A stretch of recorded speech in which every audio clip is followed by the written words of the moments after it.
Assalamualaikum warahmatullahi wabarakatuh. Ini hasil dari makalah UTS Manajemen Strategi kami dari kelompok 5, di mana ketua dengan saya sendiri Sitahirin Tarigan, anggota 1 Sri Handayani, 2 Naberta, 3 Nadia Kasina, dan 4 Samaita.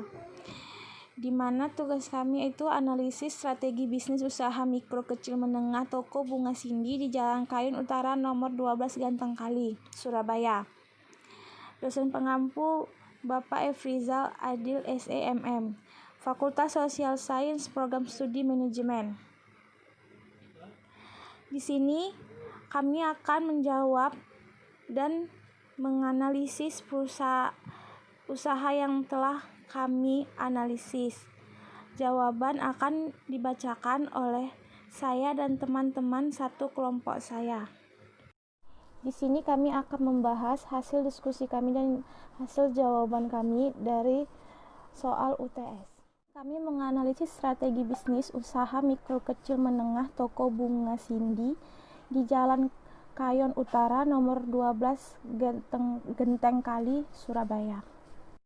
Yang akan dibahas Naberta. Saya akan melanjutkan penjelasan dari teman kami. Bab 2 Metode Penelitian, Pendekatan dan Jenis Penelitian.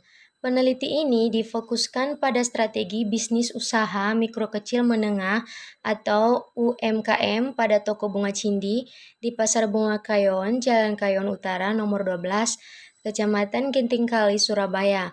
Sehingga peneliti akan menggunakan metode penelitian kualitatif.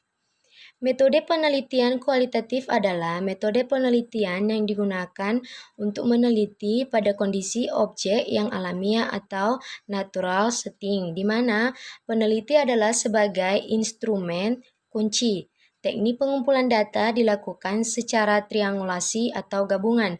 Analisis bersifat induktif dan hasil penelitian lebih menekankan pada makna generalisasi.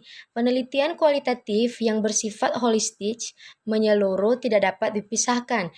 Yang harus dimiliki oleh peneliti kualitatif jauh lebih banyak karena harus disesuaikan dengan fenomena yang berkembang di lapangan. Unit analisis penelitian dalam. Penelitian kualitatif sangat erat kaitannya dengan faktor-faktor konseptual. Jadi, maksud samping dalam hal ini adalah untuk menjaring sebanyak mungkin informan dari berbagai macam narasumber dan bangunannya atau konstruksion. Dengan tujuan bukanlah memusatkan diri pada adanya perbedaan-perbedaan yang nantinya dikembangkan ke dalam generalisasi. Maksud yang kedua dari samping adalah menggali informasi yang akan menjadi dasar rancangan dan teori yang muncul. Oleh karena itu, pada penelitian kualitatif, teknik sampling yang sering digunakan adalah purposive sampling. Seperti telah dikemukakan bahwa purposive sampling adalah teknik pengambilan sampel sumber data dengan pertimbangan tertentu. Teknik analisis data.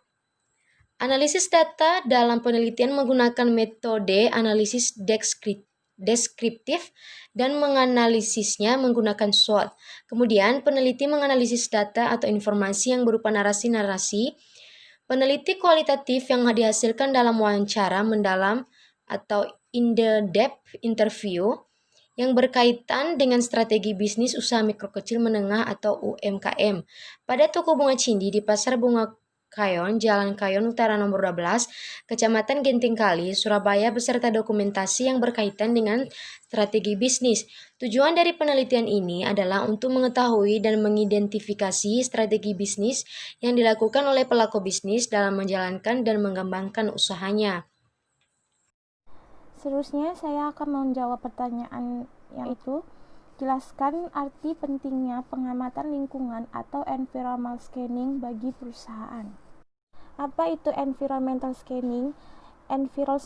Environmental scanning merupakan suatu proses pengambilan keputusan, analisis, penguraian informasi dan bagaimana organisasi menggunakan informasi eksternal perusahaan yang melibatkan sejumlah orang yang berada dalam perusahaan.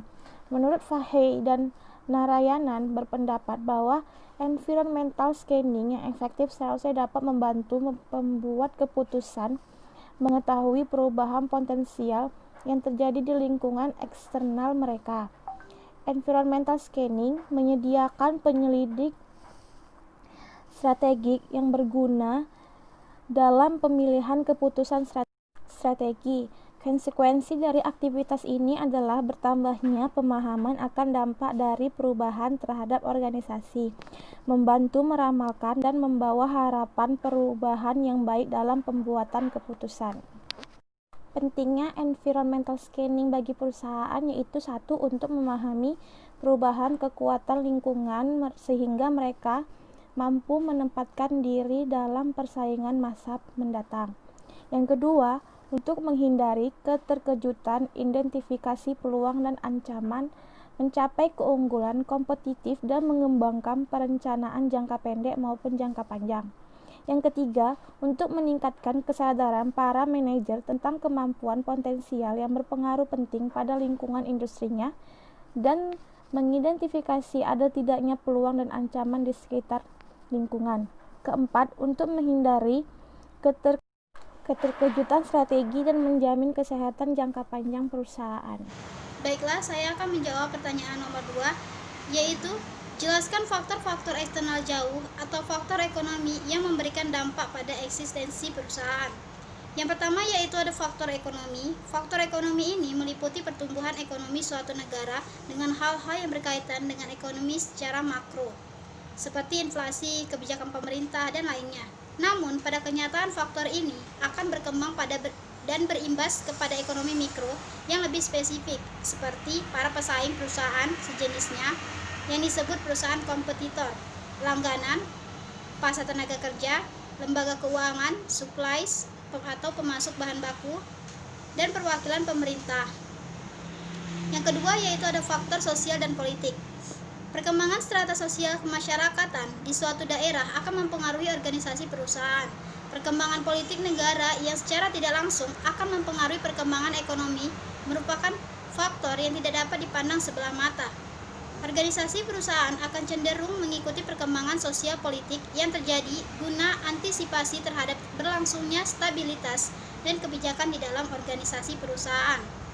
Yang ketiga yaitu ada faktor peraturan dan undang-undang atau faktor hukum. Kepastian hukum di dalam suatu negara merupakan momen yang sangat mempengaruhi pelaku pasar. Kebijakan negara yang dituangkan dalam peraturan perundang-undangan secara tidak langsung akan menentukan arah strategi perusahaan. Kepastian hukum merupakan faktor yang tidak bisa ditawar dan pasti akan sangat mempengaruhi suatu perusahaan. Yang keempat yaitu ada faktor ilmu pengetahuan dan teknologi. Perkembangan ilmu pengetahuan dan teknologi juga akan memberikan perubahan terhadap kebijakan perusahaan. Efisiensi pada saat melakukan produksi dan distribusi juga sangat dipengaruhi oleh perkembangan ilmu pengetahuan dan teknologi.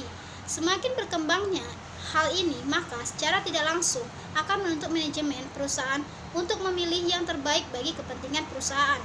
Yang kelima yaitu ada faktor demografi. Faktor tempat dan situasi alam juga tentunya tidak bisa dipisahkan. Kondisi alam dan tata letak perusahaan yang berkaitan dengan alam akan membutuhkan kebijakan yang harus sesuai guna untuk menanggulangi ancaman yang berasal dari lingkungan dan alam. Sehingga dapat disimpulkan bahwa lingkungan umum tersebut adalah sekumpulan elemen-elemen dalam masyarakat yang lebih luas yang mempengaruhi suatu industri dan perusahaan-perusahaan yang ada di dalamnya. Saya akan menjawab pertanyaan nomor 6, yaitu faktor yang mempengaruhi lingkungan industri. Analisis industri mencerminkan potensi ataupun kekurangan yang akan ada dalam usaha pencapaian laba. Faktor-faktor yang mempengaruhi lingkungan industri ada 3, yaitu A. Ancaman pendatang baru, yaitu terbagi menjadi skala ekonomi, persyaratan modal, biaya peralihan, akses ke seluruh distribusi, kebijakan pemerintah. Adapun B, ancaman barang pengganti, yaitu harga barang substitusi lebih murah dihasilkan oleh industri berkala. Adapun yang terakhir C, kekuatan posisi pemasok, yaitu tidak ada pemasok yang mengganti produk pemasok penting bagi pembeli. Kesimpulan 1. Strategi produk yang dilakukan Ibu Haji Dwi Yuli Astuti adalah menjual produk yang sudah disiapkan pada toko bunga Cindy, dan biasa juga berdasarkan pesanan. Kedua, strategi keuangan. A. Modal awal yang mendirikan usaha adalah 5 juta berasal dari tabungan pribadi. B.